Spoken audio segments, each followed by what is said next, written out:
Well, yeah, I'm Pal Barger, and we're on Revere Street behind the post office downtown, and this was the very first Pal's. First McDonald's was built in 1955 and opened in April of '55, and we opened here in 1956. So we were one of the pioneers in fast foods. Want me to kind of tell you what this was to start with? Sure. Okay, this patio wasn't here where we're standing filming from, and the original store where you see the roof stop, kind of go back up. That part wasn't back there. We built that on later, and then in the front where you see gliced in, that wasn't gliced in originally. That was just open. And there was a lot of psychological reasons for that. Back then, the service stations didn't have a shed over them because they felt that people felt obligated if they drove under something. So that's why we didn't have it like coming into a building. And this was kind of copied, I guess, like after ice cream stores. Remember the original Dairy Queens and Dairy Hearts or whatever they were, they just walked up to the window. So we had problems originally because this was the first walk-up hamburger place, and we would have people to say, you better get yourself some curb hops, you're gonna go broke. But we had to keep people on their lot, one person, when people come up, to kind of explain to them what the system was. We'd tell them, it's like an ice cream store. You have to get out of your car and go up and order at that window, and you pay, and then you move down, you pick up your food, and then you can bring it back to your car and eat it. So we sell our hamburgers cheaper because we don't have to have curb hops. So this is kind of self-service. And on the front of it before, I had on the two little things on each end of the building that said Pal's on it, and then all the way across the front in neon was self-service, and the sign where it was Pal's with burgers and shakes 19 cents. And then I changed when as prices went up, I took the 19 cents off and put the Pal's up there. So that's kind of the story on that. How I got the name Pal. My dad was on a City League basketball team here in Kingsport, played for Kingsport Drug, and one of his friends on there, Luke Bellamy, always said, yeah, he's our pal. And so I had a uniform, and I had a picture somewhere of the team and me sitting on the basketball at about 3 years old. So they'd put me on their shoulders before the game or at halftime, and give me the ball, and I'd sit on their shoulders and go out and shoot the ball in the basket. Yeah, this is Kingsport Drug basketball team. I guess it's kind of like a City League, and this fellow here, this Blackie Grills, I remember he's a real good friend of Dad's, went to school with him.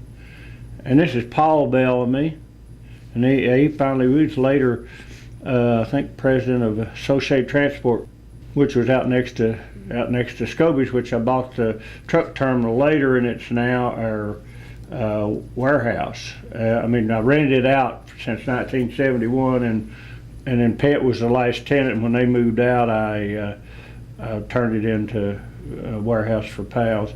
And this is Luke Bellamy, that's his brother, and he named me, he said, and here I am sitting on the basketball. This must have been about 1934. I must have been about 4 years old. And he said, he's our pal, and that's the way I got the nickname, Pal. And so nobody ever called me Pal in school or anything, but just my parents and my sister and some of Dad's mother's friends, because but everybody called me Fred. So that's why now my wife, if somebody calls the house and says, can I speak to Fred, she immediately says, Pal, here's one of your high school buddies that wants to talk to you. And then when I got ready to do the first Pal's, my mother, we came up with the name, said, well, why don't you call it Pal's? He said, we call Scobie's, which is my mother and Dad's nickname, we call our place Scobies, and Pals is real short, and it won't cost you too much to put it in neon. So that's why I was looking for something like that with Burger in the name of it or something, anyway, she's the one that kind of named Pals. A while ago I mentioned about Scobies. My parents, we had a place called Cherokee Beverage, and it was hard to get beer during the war. And Dad had a lot of beer connections from previously when he had a beer distributorship. So he worked at Host and Ordnance during the war, and then this may have been like in 1945 or something like that. And he got down in his back and he told my mother, he said, there should be something that we could do at home to make a living. So they started a company called Cherokee Beverage. We'd take phone orders. Mother would answer the phone. We only had enough business to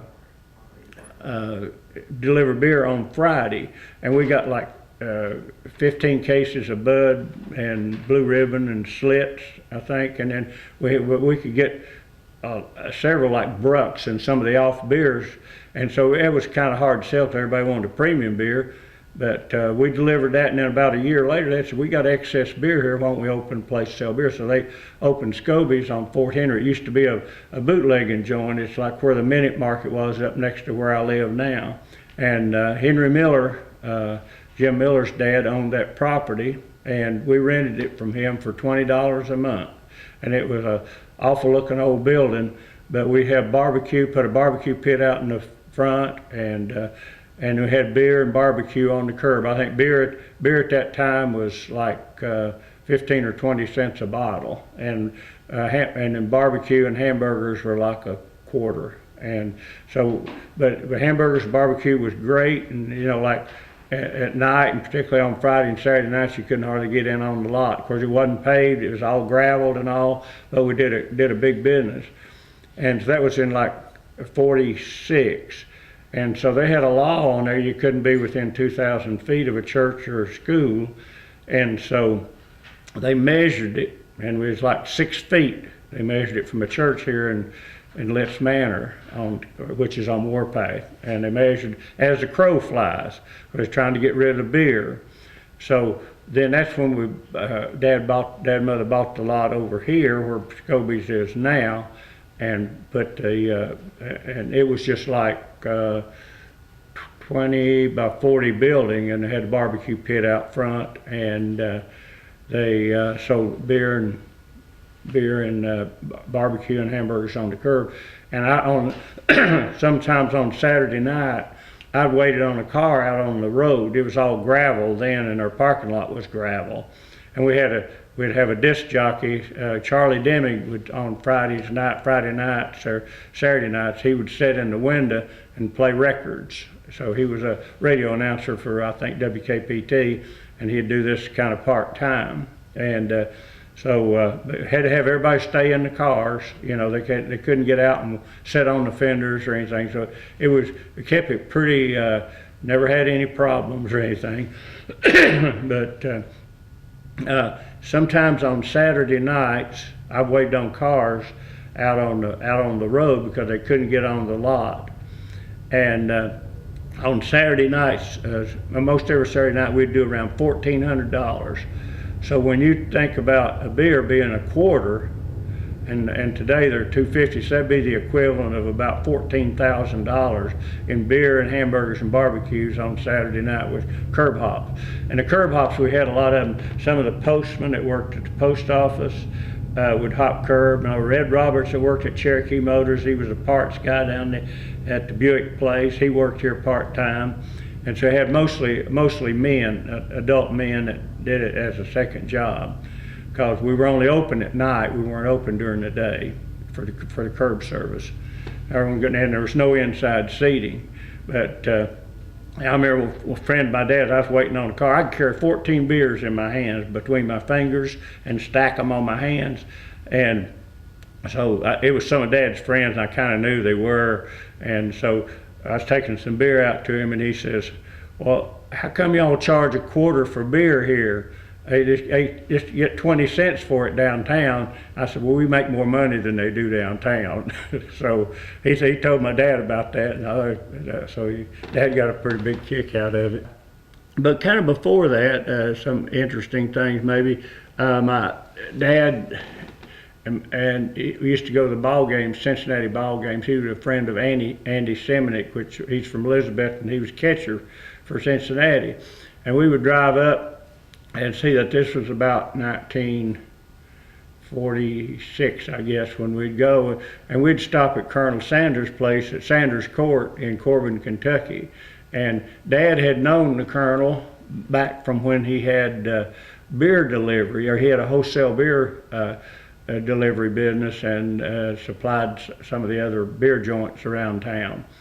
And so we would stop in, and I was maybe 15, 16, of course, teenager, you know, I could eat, and he had biscuits and honey, and I'd sit there while he would talk. The Colonel always come out and sit down and talk to us, and so I'd sit there and eat biscuits and honey until my dad made me quit. So but back then, when he had a beer delivery route, the reason he got to know him, he had a gas station there at Sanders Court, and he would go to Cincinnati to pick up the beer and bring it back.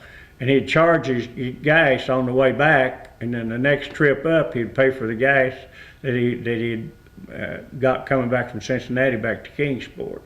So of course, then the Colonel was running one joint there, and of course he was a friend of Dad, and he'd known him through the beer distributorship. While I was working on the curb at the old place, I took my money that I made in tips and salary, whatever, and went over to Pierce Airport, where Meadowview is now, and I took flying lessons.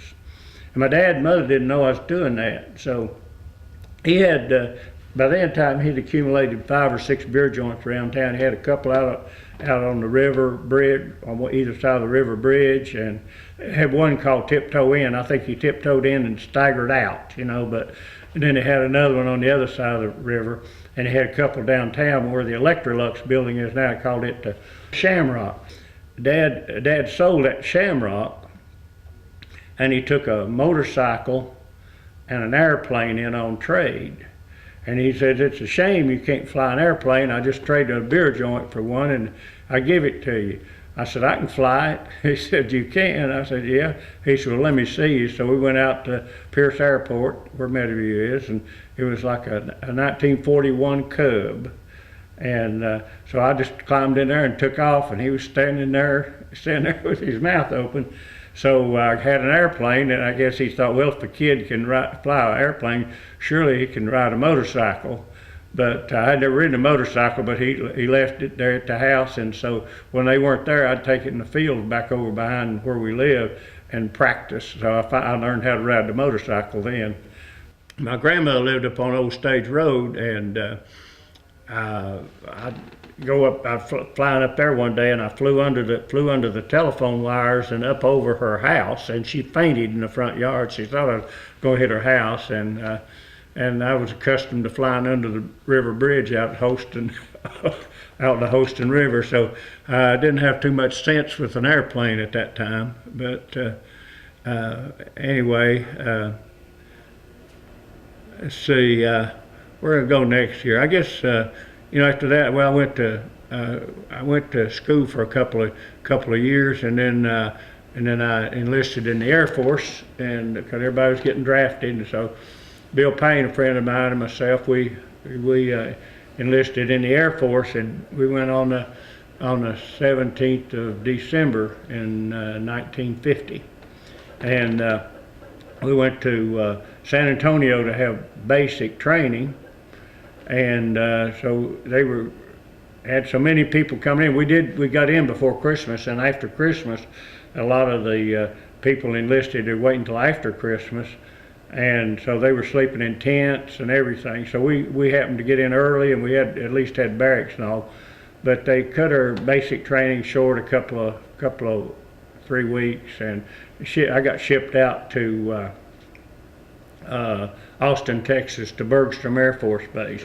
So I got a good job, got a desk job, which I was kind of proud of, rather than being air police or in the food service.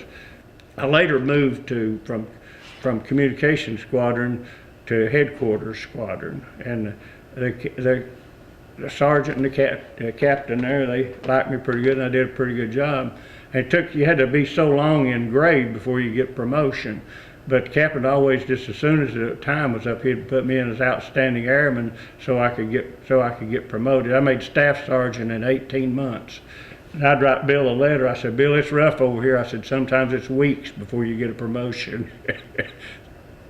When I was in the Air Force, stationed in Austin, there was a hamburger place there. This was before McDonald's and all. Well, it was before Ray Kroc got into McDonald's, but there was McDonald Brothers in San Bernardino, California, which Ray Kroc was selling multi-mixers, and I guess everybody knows the story. He went out there and he talked to them, letting him franchise the McDonald's concept. But I would go to 2J's, and I knew enough from working at Scobie's. I knew kind of what I was seeing.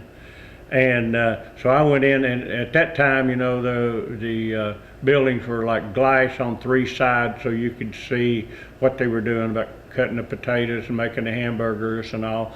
So I asked them. I told them my parents were in the restaurant business, and I thought that was really neat. Could I come in and would they kind of show me what they're doing? And they were very, very secretive about it, and they wouldn't show me. So what I did after work, I'd come and park my car at the back of the lot, back in, and I'd face the building, and I had binoculars, and then they had the old-timey cash register, you know, where you push the 20 and the 5, and 25 cents would pop up. So I kept me a pad there, and I'd keep track of the sales, kind of maybe on half-hour increments or something like that. Then I'd count the people. Well, they got 17 people in there, 15 people. And I'd take the sales, and of course, I kind of knew about what food cost was. So I thought, well, you know, this is really a neat way to be in the restaurant business. I was planning on being an accountant. I wanted to be a CPA, and so that's what I was. What I later went back to school when I got out of the Air Force. But anyway, that's kind of where I got the idea from 2J's. So I'd just keep that after work, and I did it periodically. I'd go there and watch a lot, and I'd eat a lot, and so I got to know a lot of the people. You know, they recognized me from coming in there to eat and all, but I never could get into the back. But I could see most everything from. When you walked up to the counter, you could see most everything that they were doing. But at that time, I think we were 15. Let's see, I think McDonald's started about 15 cents. I believe theirs were 18 cents at the time. You know, so but they were doing a big bit. And ironically, later on, the sons of 2J's came to our classes at Powell's Business Excellence Institute. I didn't get to meet them. I was out of town. But they had heard about Powell's, and they came to learn from us, and we weren't secretive as they were. So if we can help people with that, we do that. After I got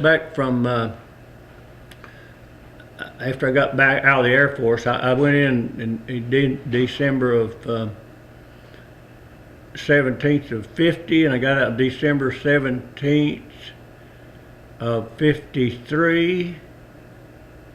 And then I went back to school, and then while I was still in school, my mother and Dad leased a Virginia house, a restaurant in Marion, Virginia, for me, and so I'd go on weekends there. Otherwise, my mother was up there looking after it, but I'd do it part time while I was going to school, and then when I got out of school, I went up there and ran that. But that wasn't really what I wanted to do. I had in mind doing the hamburger place. And so I stayed up there for about 1.5 years, and then I sold it, and I cleared, well, while I was there, it was like 6 in the morning until 10 at night. And I was there when it opened up. I was there when it closed up 7 days a week. Lived in a $50 a month house, and in fact, my son was born in Marion. My daughter was born in Texas, while I was in the Air Force, and so I'd saved $10,000, which was a lot of money at that time. And I came back and I borrowed $10,000 from Bob Bray at First National Bank. So that's what it cost to open the first Pals on Revere Street. And I didn't asphalt it, didn't have enough money to do that, but it was just kind of rock. The lot was just had rocks and hot topped on it. So, but that was building, sign, equipment, everything was $20,000. Now the drive-throughs with the land are over $1 million. So it's kind of all relative. Oh yeah, and I guess another thing that I didn't mention, but about before I mentioned Ray Kroc about franchising thing, I was in Chicago at the restaurant show in 1955, and I was talking to the booth there. They had Santa served milkshake machines, and they had a conveyor broiler. And so I was talking to them, and I was telling them what I intended to do and how I was going to build this place. And so when I got through talking to him, this guy was standing there, and he said, he said, I heard what you were saying, what you were going to do there. So we just opened up something like you were talking about out in Des Plaines. And so it was Ray Kroc, and I went with him out at lunch. He said, we're going out there at lunch to look at it if you'd like to go and look at it. And I said, yeah, I'd like to. So they had opened in April of '55, that first location. So I went out with Ray Kroc to see his very first McDonald's. Of course, he was a little ahead of me. He had one, and I was thinking about one. So, but he got a few more than we have now. But anyway, that's the Ray Kroc story. You know, hindsight's 20/20. But I was open about 3 days, and then of course everybody back then had a grand opening. You know, so I was selling hamburgers for 19 cents and milkshakes 19 cents. So I put a half-page ad in the Kingsport Times, and for grand opening on Friday and Saturday, hamburgers and milkshakes, 2 for 19 cents. And we had them lined up down Revere Street, all the way up Revere Street, down Center Street in front of the post office. And the power company had not put in a big enough transformer. And you know, we were doing fine when we were doing regular business, but when all the machines got loaded up full power, it just died. And we just couldn't get the people out. Normally it'd take us 5 times as long to get a hamburger out as it had before. So if the capacity had kept up, we could have taken care of the people. But that really hurt us. So that means you need to do your homework and cover all bases. And of course now we don't even do people are anticipating us opening. We don't do a grand opening per se. We just do they put the flag, when the flag flies, we had a big flagpole, and when the flag flies, we're open. So people are anticipating us being open, so we don't do grand openings anymore.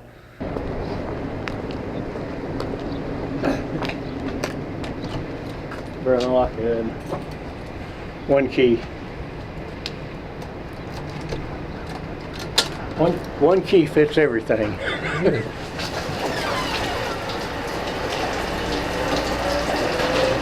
So this part back here, this was the back wall initially, and as you saw from outside, we put an addition on there for storage, and then the little office over in the corner, when we added that on, we extended the building out a little bit there, and in the back, the sink wasn't that big. It was a regular 3 compartment and not that big. So we did all the back preparation and everything back here. We cut her French fries and peeled her potatoes, cut her French fries, and then down in the other building where the office is, right at the end of the patio, we had a little commissary down there, and we patted out the hamburgers there. We had it and did it for all 3 stores. When we had 3 stores, and we'd pat out the hamburger patties and use them here and take them to Lynn Garden and to Brooks Circle. Dad from Oakwood Market, he was getting he had baby beef for lunch, and he got some of his steaks and different things from Oakwood Market. So I got my hamburger from Oakwood Market, and I'd just go down there and get it. They'd have it packaged up in like 20-pound packages, and I'd put it in the trunk of my car and bring it back. It was just about 2 or 3 blocks, and so I'd bring it back, and we had a patty machine in our little building down behind Pal's, and I patted out our patties there. It was an automatic machine. It was kind of new and hadn't been around long, but we didn't have to take them out with an ice cream scoop, so we could pat the hamburgers out there.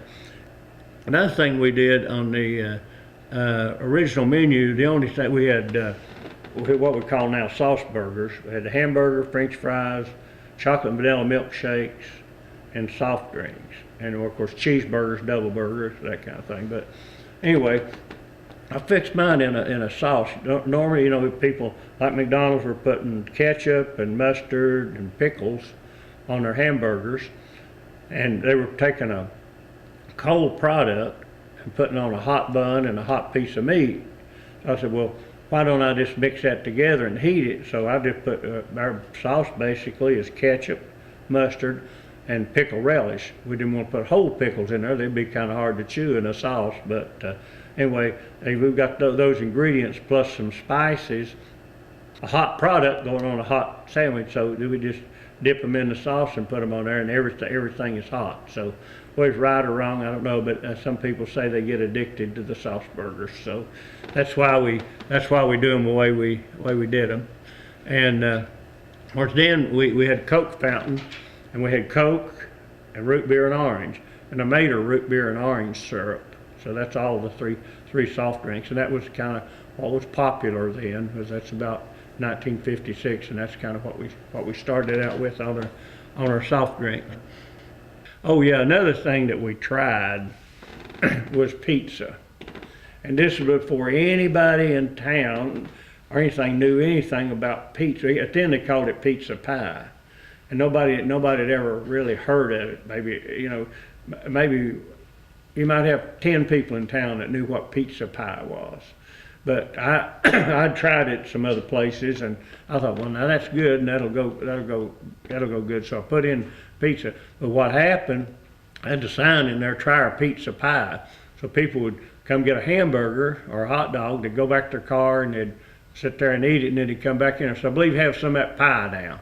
And I'd explain to them, you know, this is not really a dessert. This is like a pizza. You eat that before. It's not a dessert. So, you know, I never did really get the people educated to pizza. Another thing that we did, they're talking about the pizza and taking it out. I later put in chicken, fried chicken. And we did kind of like a broaster pressure fryer is what we cooked it in.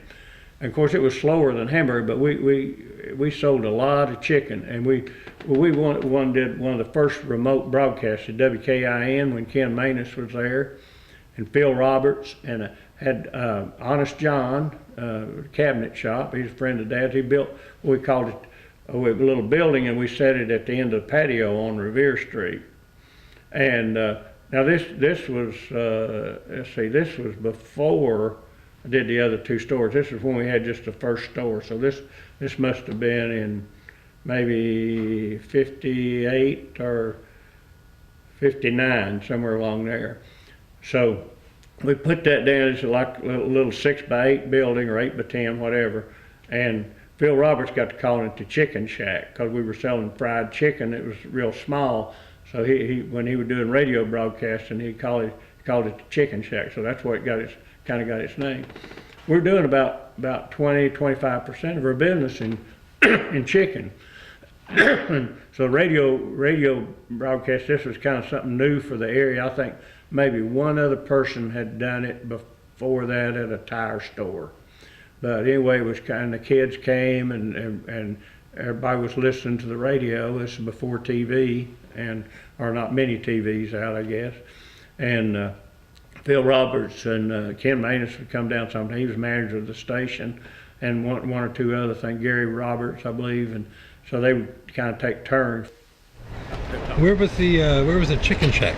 Right here, right at the end.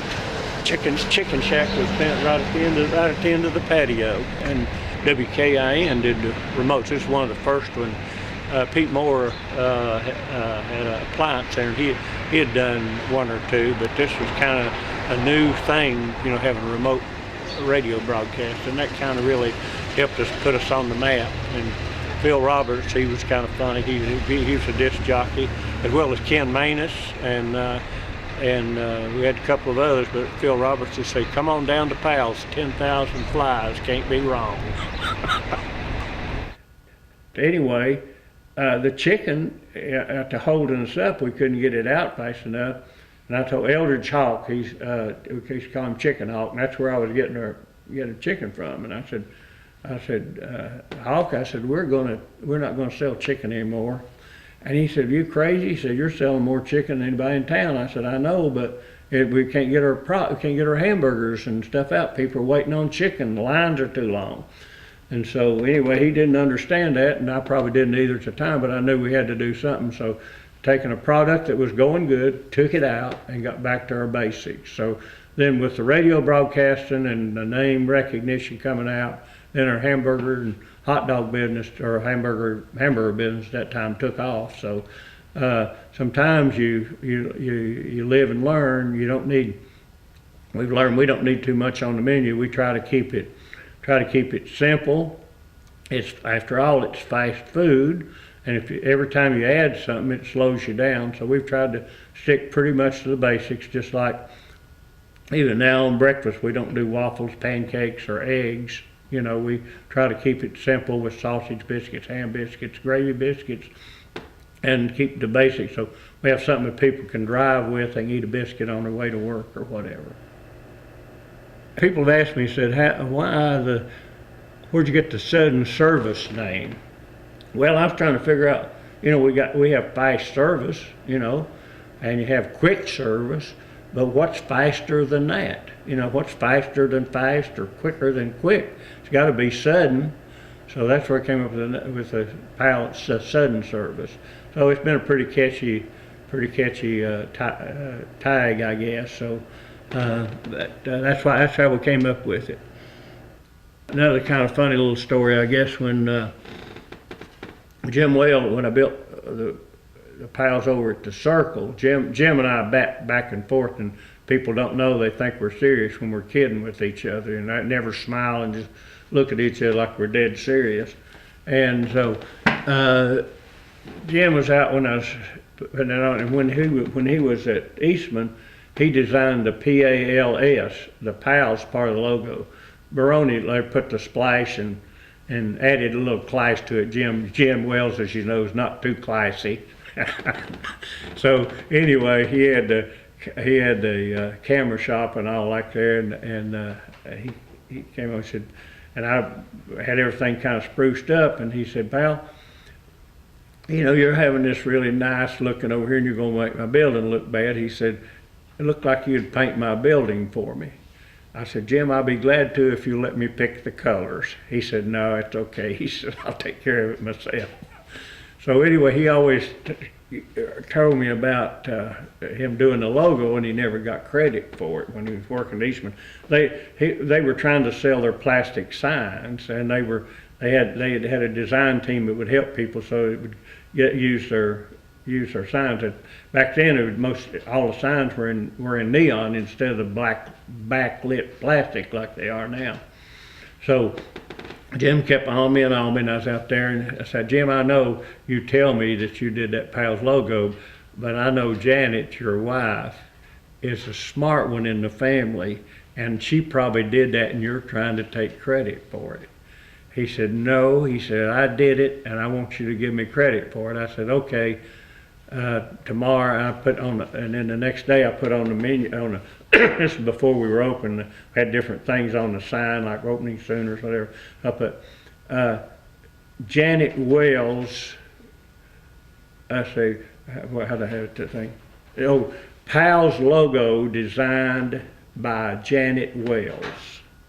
So he come out there the next morning all puffy, you know, he said, "I told you that I designed it." I said, "Jim, I don't believe you, but tomorrow I'm going to give you credit on the board." He said, "Okay." So next morning I went out and I put on there, "Logo designed by Janet Wells, husband. You know, it's talking about technology now. We use 1850s technology sometimes in our store. If it ain't broke, don't fix it. In the original PALs, there was no data registers in 1956. Of course, no computers or anything. So what we did to order, I came up with a system using tickets. This is you come here and place your order, and then initially, before data registers, and the only thing was the old-timey NCR registers. You know, you had to push 20 and 25, and there was no way to keep track of your inventory. So what I had 6 tickets. I had a ticket holder right under here. Anyway, if somebody come up and order two hot dogs or 2 hamburgers and a fry and a drink, we pull 2 white tickets and 2 red tickets. So we knew that one of the red tickets for drinks and one was for French fries. But and so we give those to the customer, and they took them down, and we just knew. I mean, you knew you could multiply it in your head. You're like 2 hamburgers, 19, be 38, and a French fry 48, and a Coke 58. So in 2 cents tax was 60 cents. So, or you could have lunch for a hamburger fry and a Coke for 38 cents and 2 cents for tax, and you had lunch. But anyway, that way we could keep track of our inventory, and to separate the drinks and the French fries, we counted the French fry bags and we counted the cups. If we had one that got messed up, we just mark it as stale on an inventory sheet. And at the end, we count hot dog buns, we count hamburger patties, we did the inventory like that. And so you had your ticket numbers that you could subtract out, and you multiply them out so you could see if your food. So it's kind of like it is now. Only thing we just use like theater tickets, just a little small ticket like you get at the theater. And well, funny thing, one girl working in the morning when we first opened, and she come in early, and so I said, Sue, I said, did you eat 2 slices of cheese this morning? She said, yeah, I did. I said, you eat 3 slices yesterday? She said, yeah, I ate that. You know, we gave them her food, you know, but they needed to mark it down. But so anyway, we were building a patio down there later, and the guy that was doing it, his name was Litton, and he was pouring the concrete. He had gotten a cup of coffee and come back up there and said, can I get a refill on this coffee? She said, Lord, no, honey. She said, pal, I'd know it just as soon as he got in. She figured if I figured out the cheese, I could figure out if somebody got a refill on their coffee. But anyway, things evolve. Of course, people have said, you know, did you plan on having this many restaurants? Back then, it started in '56. Well, you know, you only had one restaurant, and you stayed with it from morning until night, and that's what I did. I came in, of course we weren't open for breakfast at that time, we were open lunch and dinner, and I'd come in, you know, about 8 o'clock, get everything ready, and then at midnight I'd come home. So I did that 7 days a week, and my wife would bring me lunch she'd come out here, Scobie's had vegetables and all, and she'd come get me a plate lunch to bring it back down to Pal's for me to have lunch.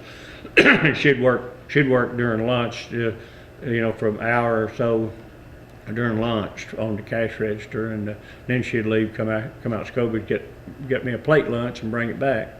But I stayed there for every day from about 8 until 12.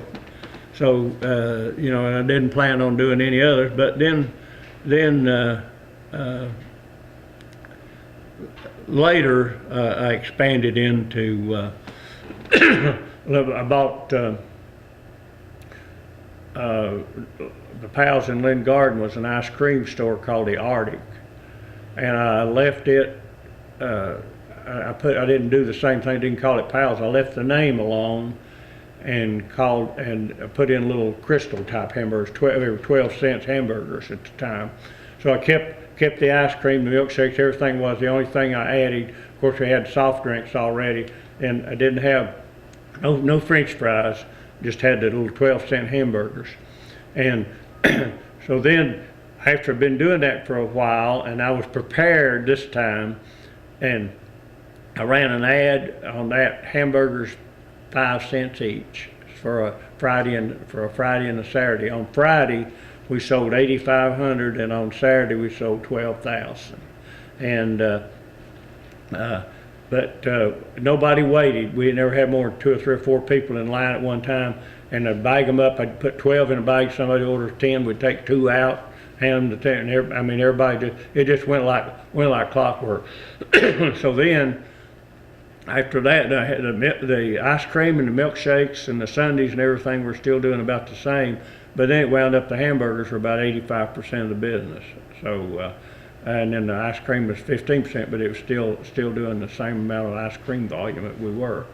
So then I went to leased a land at Brooks Circle from Harvey and Charlie Brooks, and where there was a Esso station there, and I built right next between the park and the Exxon or Esso station, and I had that for like 10 years, and then I was paying $500 a month rent for the land, and so then they didn't renew my lease after the 10 years because they built a bigger service station. So that that taught me a lesson. Never leased again. If we couldn't buy the land, we don't go. And I'll have people call and say, best location, how much you want for it? Don't want to sell it, don't want to lease it. Well, we're not in it. Well, it's the best location you can have. I said, well, if you decide to sell it, you call me and we'll come look, but if we can't buy it, we're not going. So, well, the exception to that, of course, mall in Johnson City, and then we have a strip center in Greenville. And where is Brooks Circle? Where was Brooks Circle? You know where well, let's see, you know where the old highway patrol office is? And Zoomers, the new Zoomers. Mm-hmm. Okay, you know that intersection, Eastman Road and Center Street and Memorial Boulevard, there was a circle there, Brooks Circle. And Memorial Boulevard that goes up there, it's blocked off now. That was another, you could go straight up through there. And it was blocked off and made a 4-way street instead of a 5-way. So I still call it Brooks Circle, you know. So, and you went past the Peggy Inn and you go to Brooks Circle. And well, one time when I live here, the city limits was there at Peggy Inn, then it was moved to Brooks Circle. So where I live now is way in the city, but back then I paid tuition to go to school. Right after I got out of high school, they moved it out there. I wouldn't have to pay. The Arctic, you know, what I was talking about a while ago about 12-cent hamburgers. Then I later changed them all 3 to Pals. The Circle Burger, we had Circle Burger, the Arctic, and Pals. I changed the name to all Pals and put the Pals menu in. I was at the restaurant show, and there was a company that made what they call a muffler man, and one that we have on the building in Lingard now is 17 feet tall, and it held a muffler. And so I asked him, I said, could you have that fella holding a hamburger? And he said, well, yeah, we can do that. So I ordered the big man. It was made in California, and holding a hamburger, and I paid $1,700 for it, delivered, and they hauled it in California, a tractor trailer, fully assembled, laying down, and we had to get a crane. We put it on top of the building.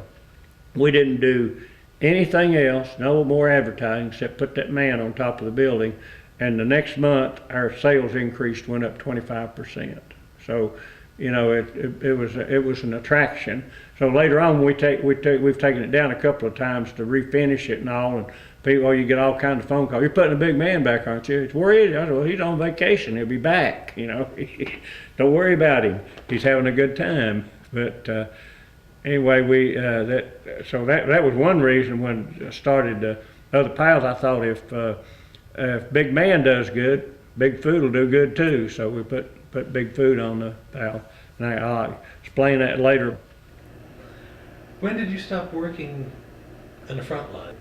Oh yeah, I always did. I mean, I worked 8 in the morning until 12 at night, 7 days a week, you know, in the store. And then I had the one store, and then when I did Lynn Garden and did Circle, I had 3 stores, and I had managers in each store.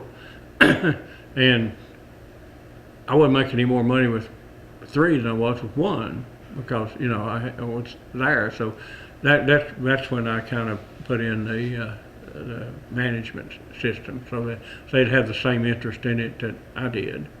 But see, I was doing that, and then I had the Old West, and so I was. But when I started the store, I was there for several years. I was just there every day. Well, everyone talks about your passion for it, your love Oh yeah, for it. yeah. Yeah, well, I mean, when I got home at night, I wanted it to be 8 o'clock so I could be back in the store. I wasn't interested in sleeping. I'd rather be in the store. I think you got to feel that way about it. Anything you do, you got to really like it. So if you don't, you better find you another job. Or one thing, when I was working down at Powell's till late, and Bill Payne and Gordon Dykes, and we used to, after work, we'd go out and night fish we'd go to Cherokee Lake or somewhere, and we would go night fishing after I got off work and stay all night fishing. And so one time they came down, they'd been out to Moose or somewhere, and they'd had a few beers, and so this guy Dad knew at Eastman, I guess it was a government project, and he'd made what he called a lung tester. And it was a long cylinder, about that long, about that big around, and had a curved pipe coming out of it, and a little wheel on the top of it, But what happened, if you put your tongue over the hole on the pipe and blow around the edges, it'd come back and go in there and turn the wheel on the top, and that cylinder was full of talcum powder. So I was sitting there when they came in, and so I was blowing that thing, acting like it was real hard to blow, and that thing just barely turned. Gordon, what you got there? I said, well, I got a lung tester. He said, let me see that thing. He said, what do you do? He said, well, you blow it and turn that wheel. I said, it's hard to do. He said, I can do it. I said, no, you've been drinking too much. You can't do it. I hadn't even been drinking anything, and I can't do it. I just barely blow it. He said, let me have that thing. I can do it. So he got that thing, he held back, and he blew. And I mean, it just covered his face with talcum powder. He didn't realize, he didn't know what was happening, and he did it again. It pulled him up again. So his wife's Martha, first thing he said, oh God, said, what am I going to tell Martha? But I had a lot of fun with that lung tester. It was all stainless steel, and I don't know if you'd, I don't know how long it'd take to make it, probably a week or so, but it was really looked like a precision medical instrument, that they had. So anyway, that's the deal on the lung tester. But I guess another thing, one of the things that we did was Harold Curtis. We were kind of the worst two, I guess. We had Buddy Milhorn and Donnie Adams and Harold, myself, and different people. We'd get birthday tricks. But one time I painted Harold's house red and white striped, and put a sign in the yard, opening soon, another Powell's drive-through. And so Harold was at work. He worked at the post office and delivered mail. And so he come home, we had about 150 people in the yard, and I had him a birthday cake made on a 4x8 sheet of plywood over at Oakwood Bakery at the time, and we had to turn it sideways to get it through the door and get it into the house. But we had a birthday cake 4 foot by 8 foot, about a couple inches tall. So here come Harold home. We had a big party out in his yard, and he had his house painted red and white striped. And but Fred Grills was a building inspector at the time, and he called me. He said, "Pal, you can't open a restaurant on Millie Street." I said, "Fred, it's Harold's birthday." He said, You boys have got to let me know when you're doing stuff like this. The police chief's already had about 500 calls. He started referring them to me. But we had a lot of traffic on Millie Street after that. On John B. Dennis, there's more traffic on Millie Street than there was on John B. Dennis. People coming by to see the house. They said, I had friends ask me, "Pal, you going to paint Harold's house back?" I said, "I got it the way I like it." So it's red and white stripe. It looked good. Harold, everything. He said, "Boy, wish it'd hurry and get dark."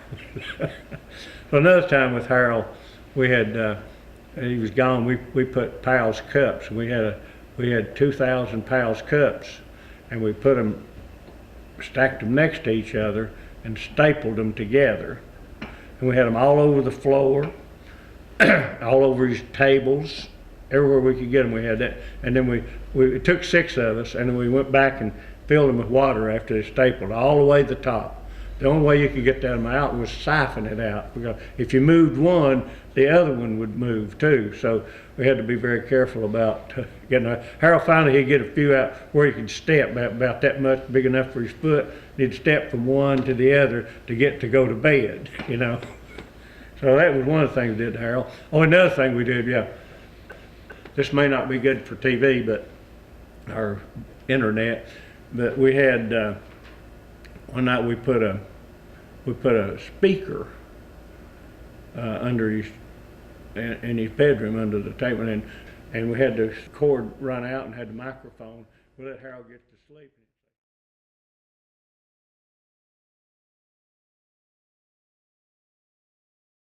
She knew that he had to have a big mouth to tell that, so that was a pretty good one too. But but the other 2 guys thought I was going to get hit, but I think she almost did, but she didn't. Yeah, so you have to take that one out, I guess.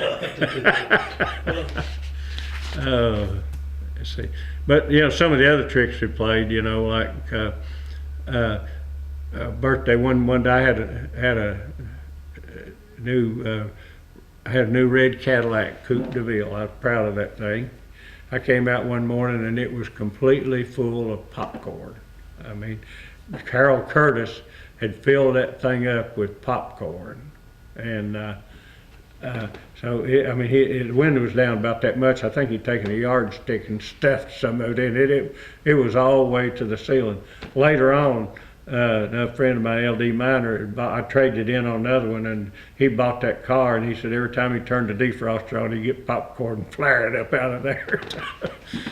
And another time, Harold put red dye in my hot water heater, and so I would go, I'd turn the shower on, you got to go get the towels and hang it up, and then get the water, give the water time to heat up. So when I went back there, that water was blood red. I mean, I knew what had happened, so I didn't do anything. I just wrapped a towel around me, got my dock kit that I traveled with, drove to Harold's house, and so happened they were having like a family reunion, and Harold had just gotten married or wasn't married yet, whatever, but his wife's people coming from out of state, and there was about 20 of them in the living room there, or the den. So I just parked my car, walked through, didn't say anything to Harold, didn't say anything to anybody. Walked through the kitchen, the living room, went in there and took a shower, walked back out, never spoke, never did anything, got in the car and left. And Harold said about 20 minutes later, one of the guys said, "Harold, who was that guy that came in here and took a shower?" Harold said, "I don't know." He said, "I thought he was with you all." So he never did tell him any different. After that, you know, I mentioned the Old West. Opened a dinner theater in 1966 and built and operated for about 13 years.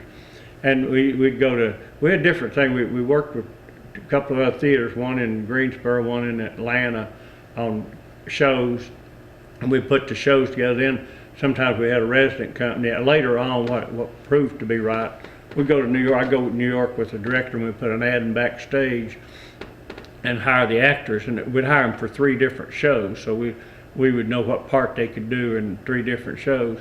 So there'd be like 2 or 3 going out, 2 or 3 coming in. At the time, we had quarters for them at the theater, so they lived there, and we did shows 5 days a week. Then we did a show for 4 weeks, so at the end of 2 weeks, we'd start rehearsal for the next show.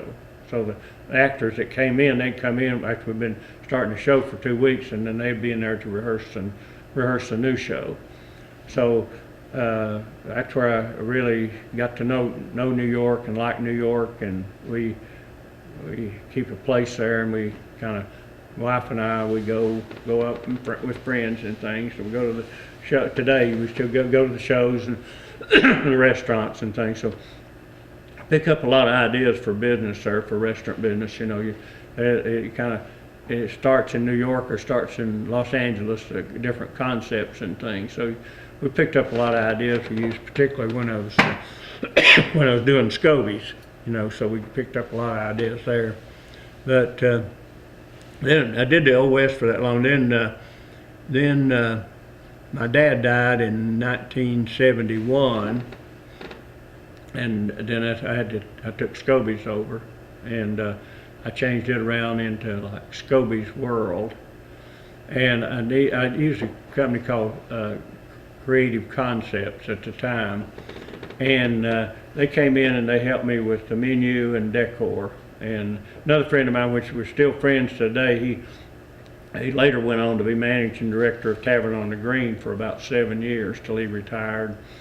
But he helped me with the menu and later on the bar, because we didn't have liquor but a drink to start with. And then, of course, he helped me with that later. But he helped me with menu items, and he's one of the sharpest restaurant people that I know. He'd traveled and spoke 7 languages and worked on cruise ships and different things.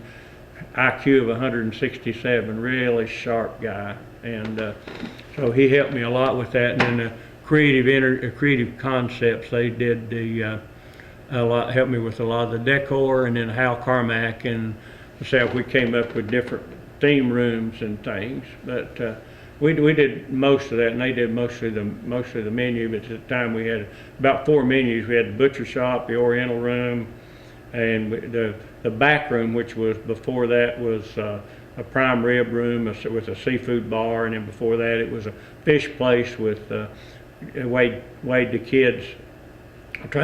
Scobies had a reputation, had to dress up to come out there, and I was trying to make a concept where the mechanic would come out in his clean uniform he's going to wear the next day and bring the kids. You know, we weighed the kids, and whatever they weighed, that's what they paid to eat. You know, so we had to scale out a lot of it. So, but people were just didn't want. I couldn't draw that crowd to me.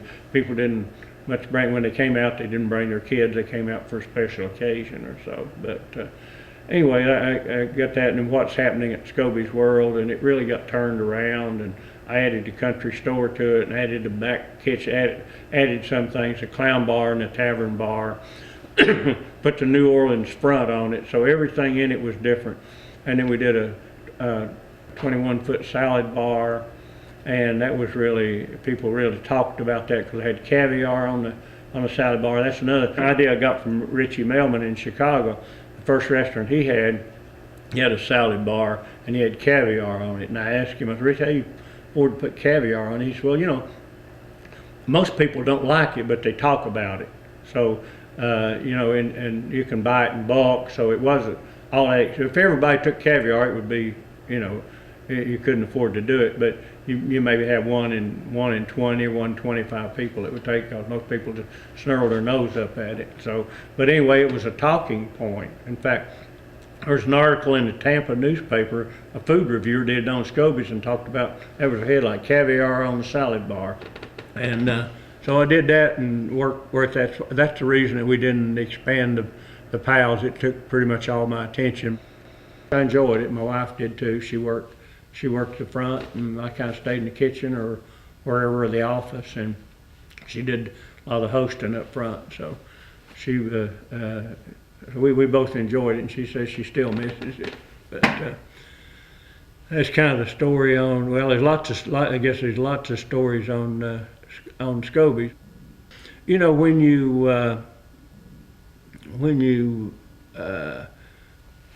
kind of make changes, it's kind of hard. And when I first started Scobies and I knew what I wanted to do, I took after Dad died, I just let it run itself for about 6 months.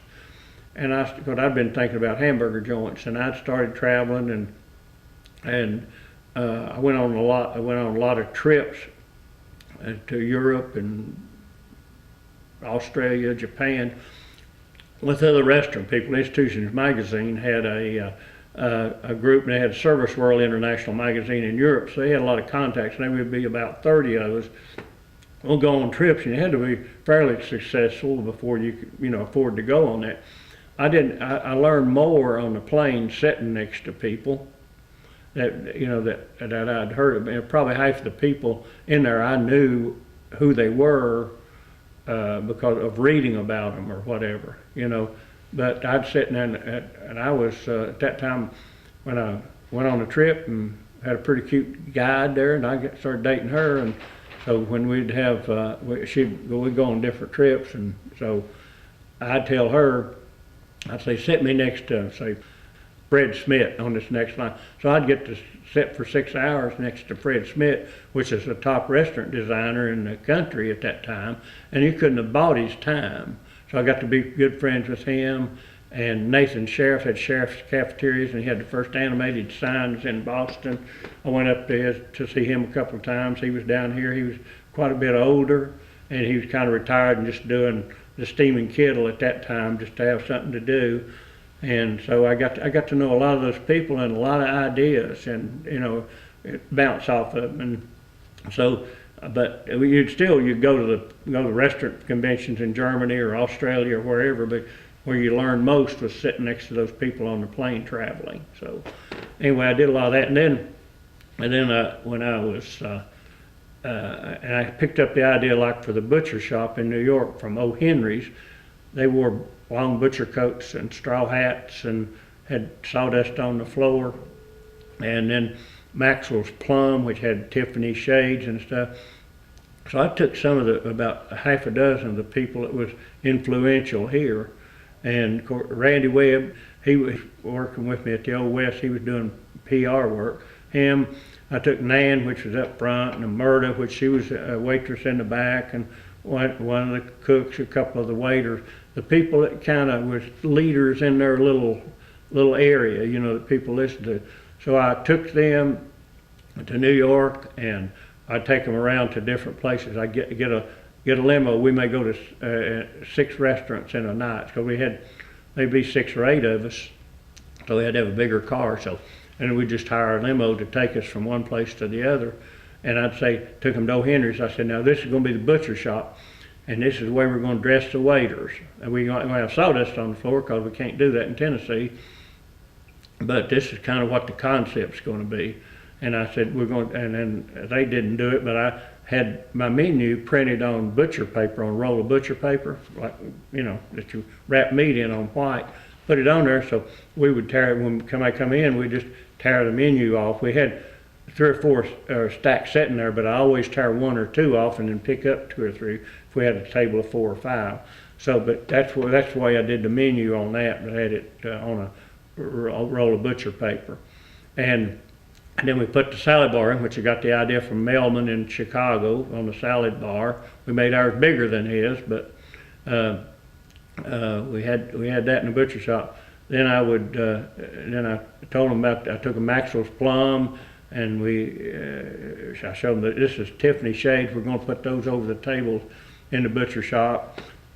I took sewing machine bases and put marble on top of them for some tables, and built brick booths and had it look like a butcher shop. So every concept that I would take and show, and then it made it a lot easier to get the concept rolling, because people said, yeah, I saw this. You know, they'd tell other people in their area, maybe say Murda in the hall there had 2 or 3 other waitresses or a busboy, but oh yeah, listen, this is going to be great. I saw what he's doing. I know how this is going to be, and it's going to be a lot better than it was. We're going to have a lot more customers. It's going to be great.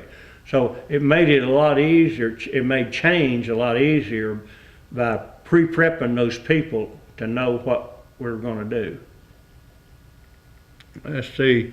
I guess another thing, when we first started using computers, I had an IBM 5110. This is before PCs.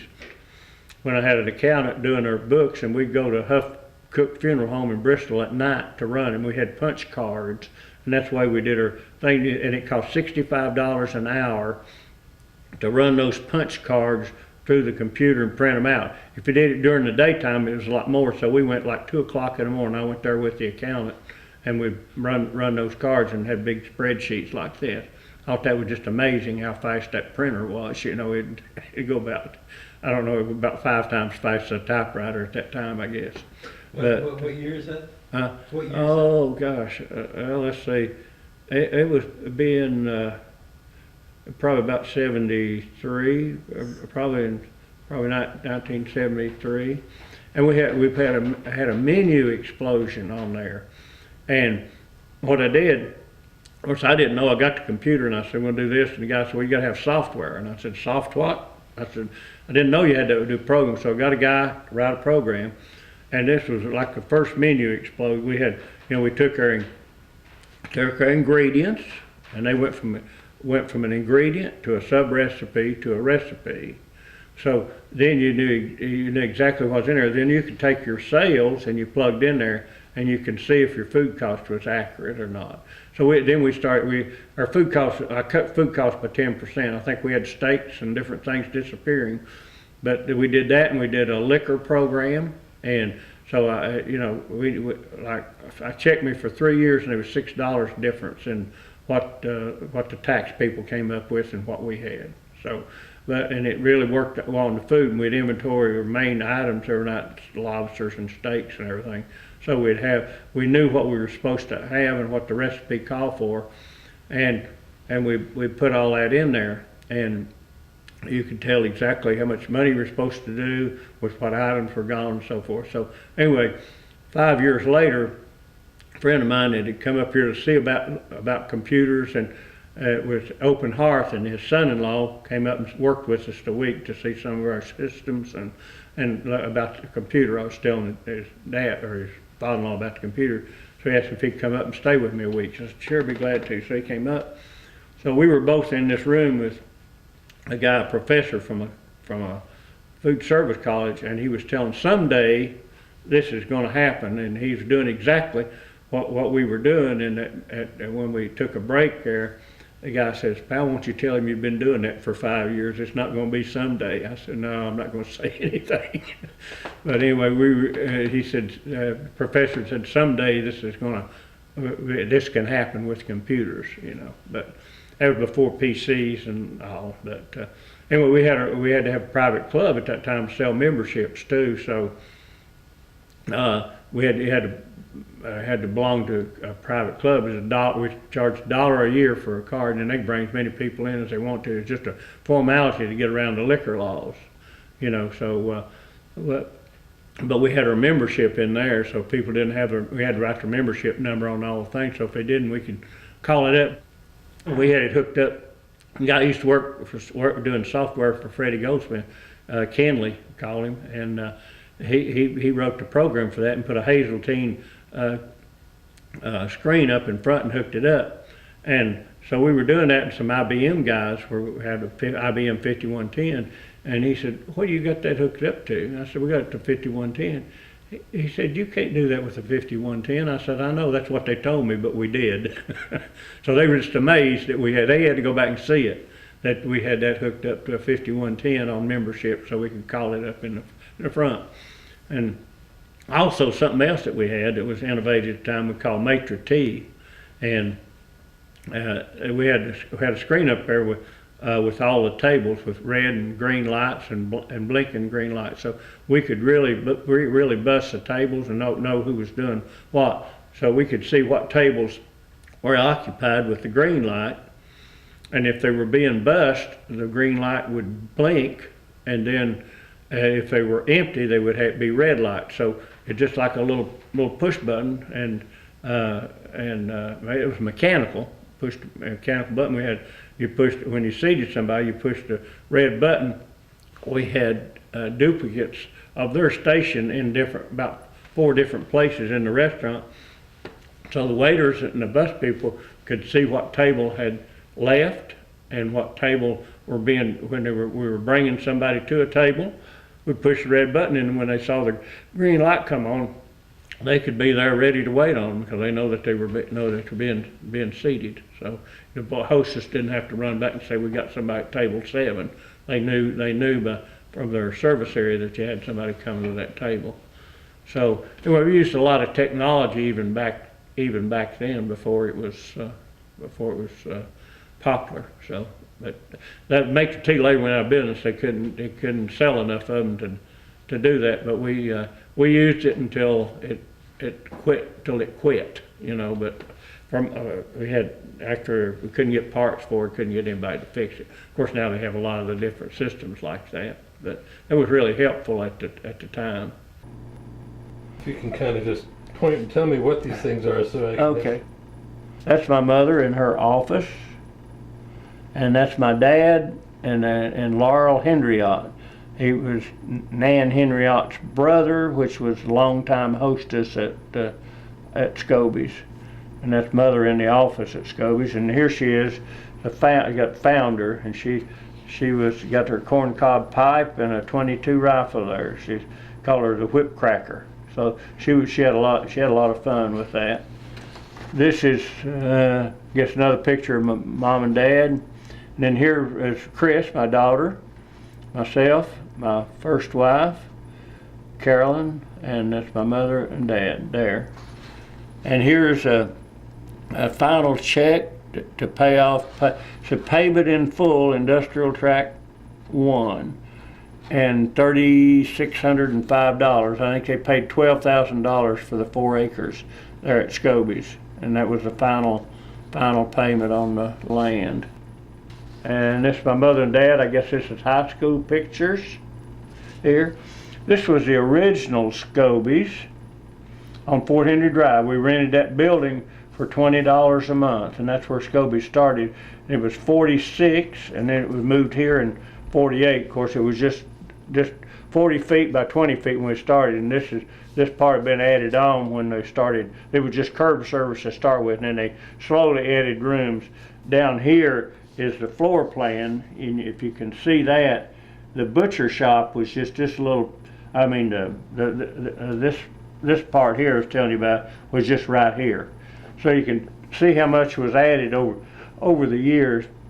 When my dad died in '71, I added things. I added some more back here, like a bakery and a laundry and stuff, and then I added a country store here, and of course completely remodeled the whole thing.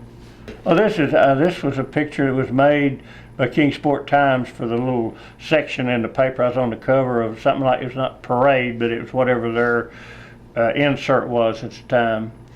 This is the barber shop in Scobie's, and this is part of the butcher shop in Scobie's. And back in here was what we call the cooler. We had an old cooler in there, a gaslight room, I guess. And then back here, the Oriental room in Scobie's. And this was my office in Scobie's, and you see my ties all messed up there, and papers everywhere. So, and this is another picture of the gaslight room, which is back here. That's a picture of it. And this is the butcher shop in Scobie's. This is where the salad bar was through here.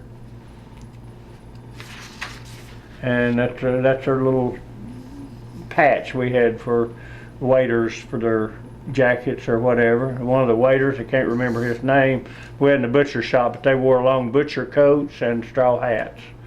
And then this is Raymond Gregory, he's a cook at Scobie's. Or my son Rick. This is Dwight Hambrick, he was one of the managers at Scobie's. This is Ralph Dorton, he was with me he came to run the old Circle Burger, and then he got into repairs and he'd fix things, so he was more valuable there. So he was with me till he died, and he was about, I guess he was close to 80 years old. And this is his helper, Henry Haar. This is Joey Blocker. She was a girl in the office, and that's her husband. This is Raymond Gregory, his chef. He was a broiler chef. This is Mike Monsoor. He was a waiter there. And this is Hal Carmack, does all of our building for us, and that was his grandson Scott. Here's Nan, and she worked for us from the time she was 22 years old until she died. And here's a picture of the country store. There's Nan at her little place at the cash register and hostess. And this was at the National Restaurant Show, and I can't remember who that guy was, but he was some kind of a vendor in the booth there. And there's a NRA. We had 79 menu awards at the National Restaurant Association. We had 5 separate menus at Scobie's. We sent all 5 of them and won a blue ribbon with 4. And this is Susie and Delilah. They were girls in the office. And that's a little replica. Somebody built that model of the Clinchfield Railroad thing, and that was in a little toy model. It was hand built, and it was in the railroad room. Bought it at an auction. I mean, not an auction, at an antique shop. And there's a picture of me when I was must have been 8 or 9 years old, or something, 7, 8, whatever. And there's a picture of me and my mother, and she had cancer. You can say she's not in too good a shape, and she died within maybe 3 months after that. Did pretty good on remembering all that. I'm impressed, yes.